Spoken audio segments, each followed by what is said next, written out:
Ah, wait. Wait, where am I? Is that? It's a camera and it's a microphone right there. Oh dear, have I been asleep for almost a year? Well, well, let me make it up to you. I'm very sorry about this. Been gone for a while. Things weren't correlating well for me to continue to do movie reviews, which I like doing. But I figured, hey, why not come with a surprise visit and talk about some movies I've watched? Because I've had a slightly depressing movie watch week, watching some of the worst, but also a really good one just to help balance out the tone and mellow. So enough chit-chattering, and let's get back right into Intermission.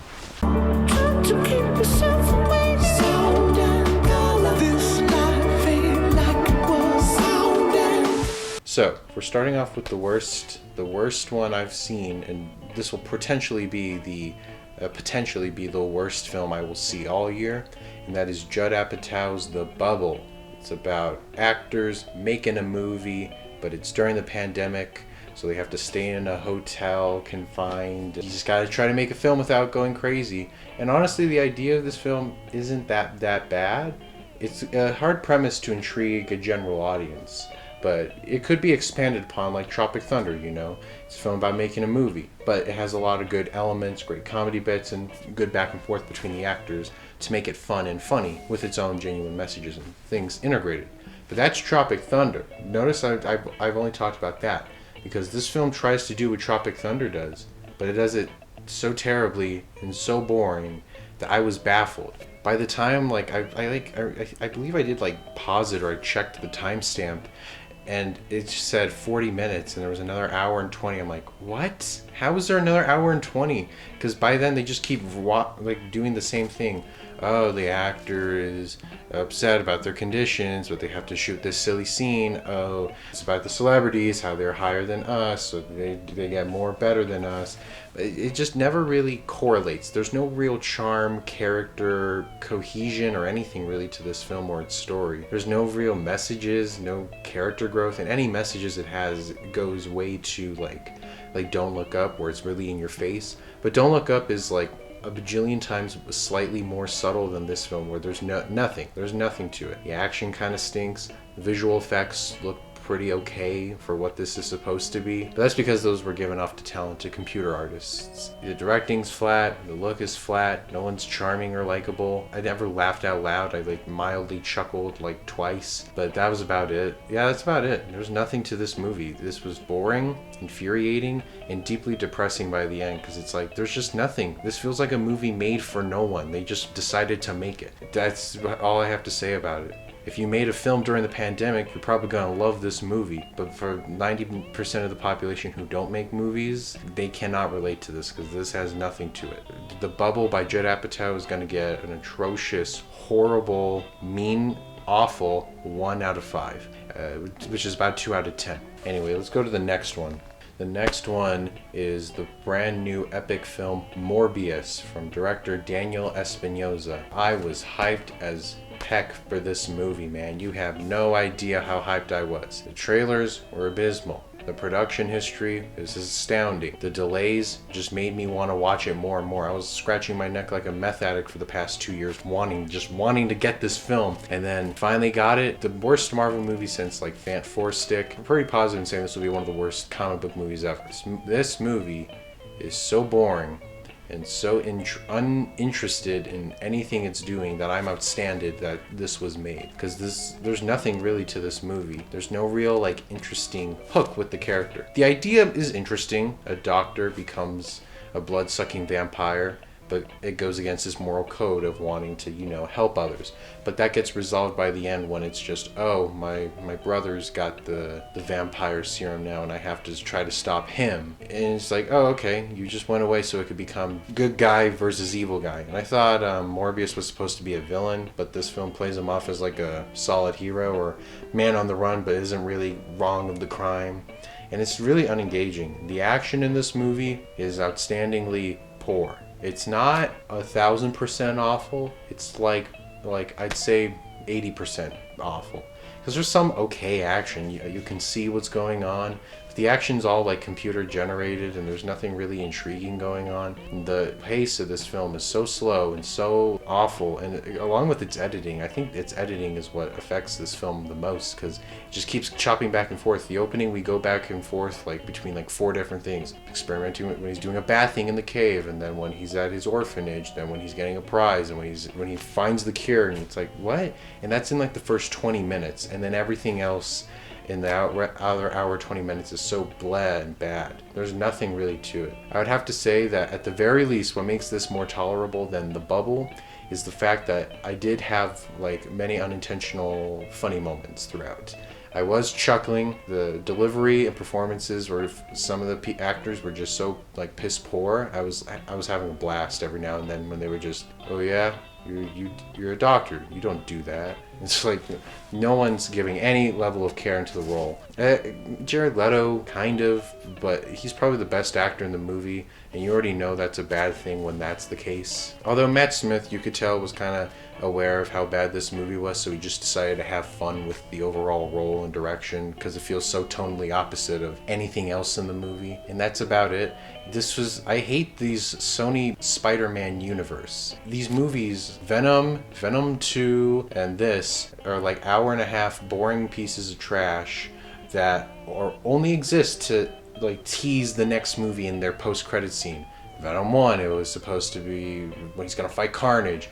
Venom 2, it's supposed to be he's in the MCU and he can fight Tom Holland's Spider-Man. And in this one, in Morbius, it's Michael Keaton gets blasted into this Sony's Spider-Man universe, and then now he's asking Morbius to team up with him to fight Spider-Man. You're like, what? He doesn't know who this guy is. He doesn't know Spider-Man. What interference does he have with this? It's outstandingly terrible. Sony, stop with your own Spider-Man universe. Just keep it with Marvel and be done, because this was agonizingly boring, terrible, and the one other guy in my theater seemed to not be all that intrigued because he left the millisecond the screen went to the credits. Yeah, Morbius gets a really depressing blah, like it's a 1 out of 5, 2 out of 10. So don't watch this, don't give money to it. I have that Regal Unlimited thing, so I didn't pay $12 to see this, but if you do, I feel bad, because this is nothing. This is an awful, awful, awful, terrible, boring film I never want to watch again. I'm never going to see again, never going to think about it again. Sorry, hashtag Morbius sweeps, but this film is ass. Alright, with that I just needed to get the negativity out, because these films were so awful and made me like depressed afterwards. I just needed to talk about them, unleash the anger, but now I can talk about some adequate ones. And then I also watched the film You Won't Be Alone by Goran Stolevski. And I didn't really know anything about this movie. I only saw like a promotional image with Naomi Rapace, and I was like, and I read the plot synopsis off like Regal or something, and it seemed pretty interesting. I was like, you know what? I'll give it a shot. I don't need to see a trailer. I'm just gonna go in, be surprised. And I thought it was pretty good for the most part. I think what it touches on is pretty solid. I think it tries exploring too much in the little time that they have, and its slow pace does drag throughout many different moments. But what keeps it together is the terrific production design, costuming, art direction, as well as a lot of the performances of like this witch that goes into this girl that goes into the different people's bodies. The way she portrays them and how they like portray this one character are all pretty good. Especially the last girl in the movie, I think she portrays her the best. And I think it does offer a lot to say about the different like everything in the human spectrum of emotion, like joy, sadness, anger, fear, pain. And I do feel like every now and then it's just about right to where it keeps it very engaging for me. But the slow pace, slight like confusing nature of what is trying to be presented and told, and slightly over the head nature of this message did hold it back a lot for me. But I did feel as though there was more and something to it than I was expecting, and it's and especially like letting it sit with me after a while. It is something that I'm pretty sure may grow on me. I'm most likely not going to watch it again, but I do feel as though this was something very personal, and pretty well told. Just needed something a little bit more. That being said, I am looking forward to whatever this director and writer has next, because there is something here, and I would like to see more of what else is done. So yeah, I'm going to give You Won't Be Alone a really juicy and solid 3 out of 5 or 6 out of 10. It was just pretty good enough to where I would recommend it, and it's far more interesting than any of the prior films I just talked about, even though those are audience movies, but this had more to it. And then to end off the caper with something a little more uplifting and delightful, I would have to just bring up the new Pixar Disney animation Domishi directed film Turning Red. I remember seeing the trailer last year and I was like, it looks okay. So I didn't really have too much expectations going into it, and I thought it'd be a little cringy. Then I sat down and I watched it, and I liked it a lot more than I was expecting to. For me, this film feels like a theatrical feature-length episode of like The Amazing World of Gumball. And for me, that's a big highlight because I love The Amazing World of Gumball. And I think this film is just phenomenal. I think the humor was pretty good. It never really like stops to tell its jokes. It feels very natural with how the story goes by and how it's told. And something else that I should get out of the way real quick is how terrific the film looks. I think this has some of the most expressive character animation and posing from Pixar. The way the characters, their eyes will glow up, the smiles that they give, the way they move, they stand.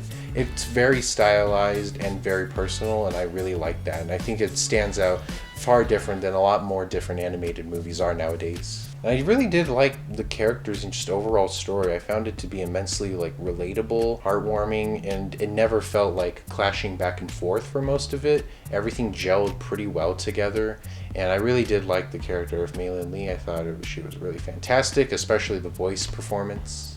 And I thought the voice performance by Rosalie Shang, which I believe is how you say her name, was really phenomenal, and she gave a lot of character to it that I really don't imagine like anyone else giving the same level of character to. And same with everyone else. Everyone else is terrific in their roles, and especially the way they got like actual younger actors to portray these like 13 to 14 year olds was really terrific. And you can definitely tell because there's a lot of like genuine expression and fun with how they're talking that makes it feel very legitimate and realistic.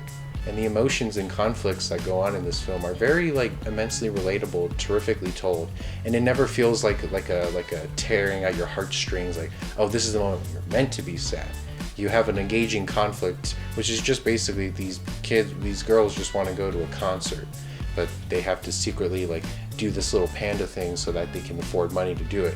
And I just thought that was just terrific. It's a more unique spin on like a child conflict. It's no like end of the world nonsense, or we need to, oh, you got to keep that panda hidden, otherwise bad things are going to happen, which it does, but not in a sense of like, oh, that's the whole movie, because it's like everyone's very supportive and nice of her, and she just wants to go to the concert. And I'm like, you know what? Yeah, I hope you get to that concert by the end of the film. And I thought the emotional core was actually very strong too. I liked how it kind of tied up everything, and Disney's pretty good with the generational trauma storytelling, and I think it's very exceptional here than it was in something like Encanto.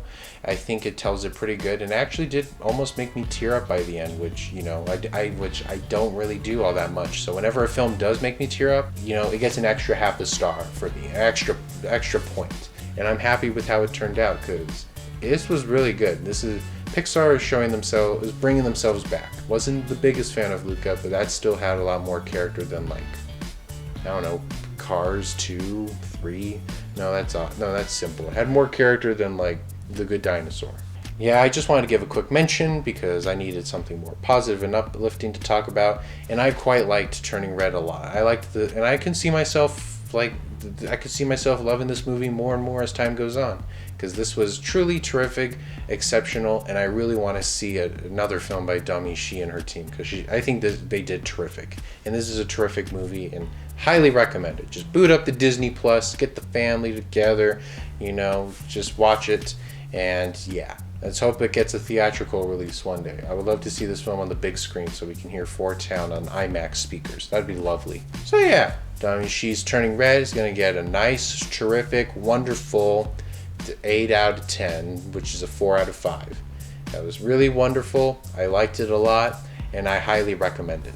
So yeah, those are some of the movies that I watched over the weekend. Some of this was like, it felt very therapeutic to just like, talk about the trash that I've been watching, and I liked this. I think I'll do this format more because it's a little bit easier to edit and a little more fun. I like talking face to face. It feels like you and me are having a conversation.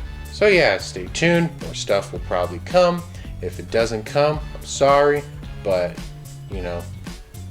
whatever happens, happens. So, peace.